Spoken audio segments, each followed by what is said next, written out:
उपस्थित सभी माताओं, बहनों और भाइयों को मैं प्रणाम करती हूँ और झारखंडी जोहार करती हूँ। और मैं धन्यवाद करती हूँ कि आप सभी झारखंड वासियों को, जिन्होंने इतने बारिश होने के बाद भी आप लोगों ने बहुमूल्य समय दिया।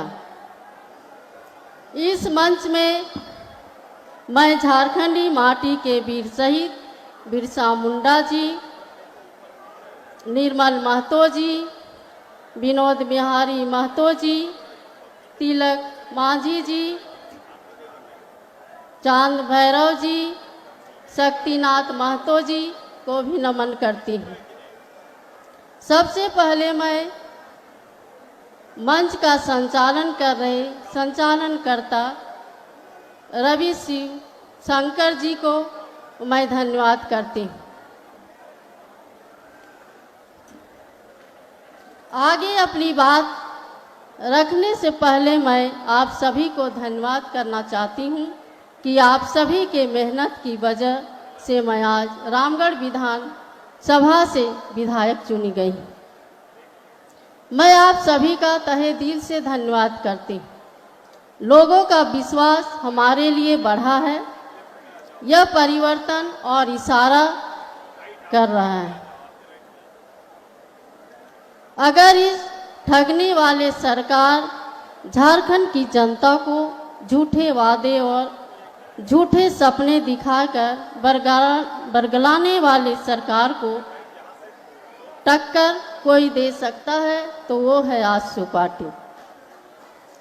जिन झारखंडी मूल्यों के लिए हमने झारखंड को अलग राज्य बनाया और उन मूल्यों के चिंता करने का कोई नहीं है।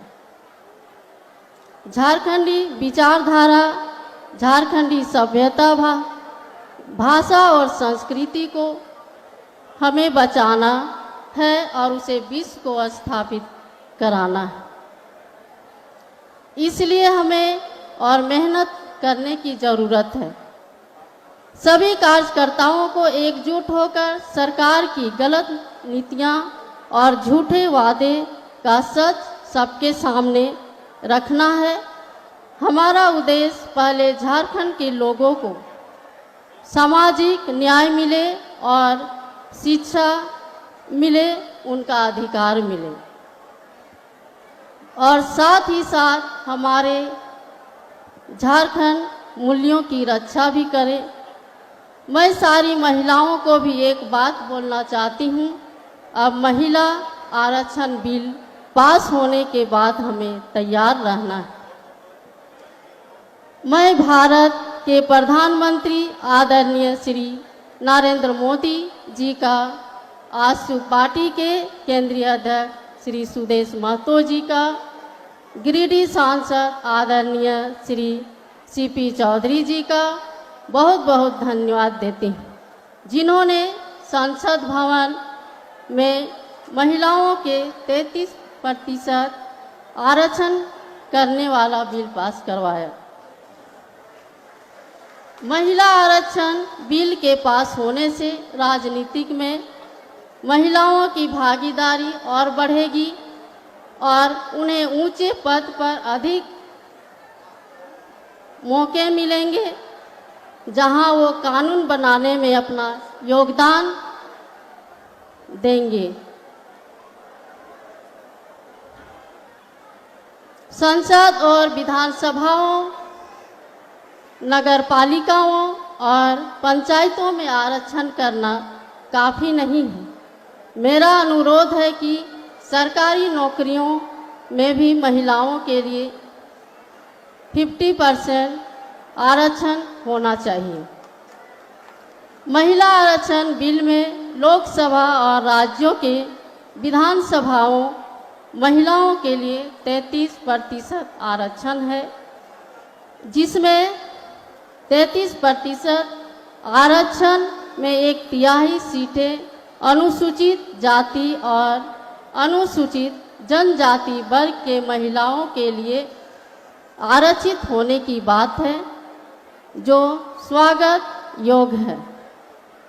लेकिन पिछड़े वर्ग के लिए आरक्षण का प्रावधान भी होना चाहिए। राज्य के नगर निकायों और पंचायती राज व्यवस्था में महिला आरक्षण का श्रेय आजसू पार्टी को जाता है, जो हमारे केंद्रीय अध्यक्ष के प्रयास से पूरे राज्य में लागू हुआ। लेकिन वर्तमान में ओबीसी आरक्षण को इन संस्थाओं से हटाने का भी प्रयास किया गया। 2022 में पंचायती राज व्यवस्था से ओबीसी के आरक्षण को हटा दिया गया, जिससे महिलाओं को मिलने वाली ओबीसी आरक्षण से झारखंड राज्य की ओबीसी महिला वंचित हो गई। झारखंड सरकार की मंशा को आप लोग देख लीजिए कि नगर निकाय से भी ओबीसी निकाय आरक्षण को समाप्त की है, जो माननीय सांसद सीपी चौधरी जी के द्वारा सुप्रीम कोर्ट में दायर रिट याचिका कारण रुका। सरकार के इस प्रयास भी हमें विरोध करना चाहिए। काफ़ी लोग और कुछ महिलाएं ऐसे भी होंगी जो सोचती होंगी कि हम महिलाएं कैसे इतना कुछ सीख पाएंगे या कर पाएंगे, लेकिन मैं आपको विश्वास दिलाना चाहती हूँ कि अपने पर भरोसा रखिए। जैसे बाकी लोग सीखते हैं वैसे ही हमें भी सीख पाएंगे या जाएंगे। इसलिए हमें अपने समाज और महिलाओं के हक अधिकार के लिए लड़ना और आने वाले समय में नेतृत्व करने के लिए तैयार रहना है।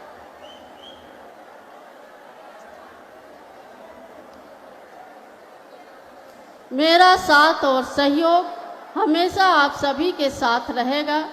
इतने मुश्किलों के बावजूद जब महिलाएं समाज का नेतृत्व करती हैं तो वो उसी भाव से करती हैं जैसे कि वो अपना घर है, और जैसे वो अपने घर को संभालती है वैसे ही वो अपने कार्य क्षेत्र को भी अच्छा बनाती है। आजसू पार्टी ने हमेशा महिलाओं को उचित मान सम्मान दिया है और आगे भी देती आएगी। इस केंद्रीय महाधिवेशन में सभी राजनीतिक प्रस्ताव और संशोधन का मैं समर्थन करती हूँ। अंत में झारखंड के कोने कोने से आए सभी कार्यकर्ता और पदाधिकारीगण का धन्यवाद करती हूँ और अनुरोध करती हूँ कि सभी हमारे मुद्दों को, हमारे विचारों को गांव-गांव में, घर घर तक ले जाएंगे।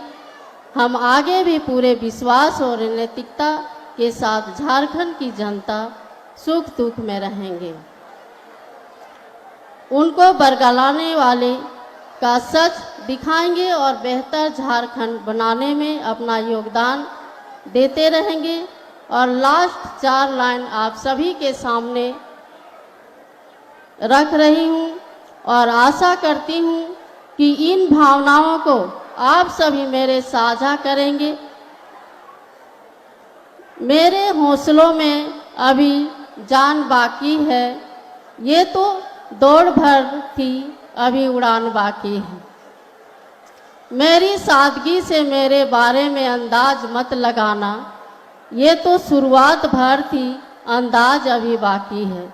धन्यवाद। जय आजसू, जय झारखंड।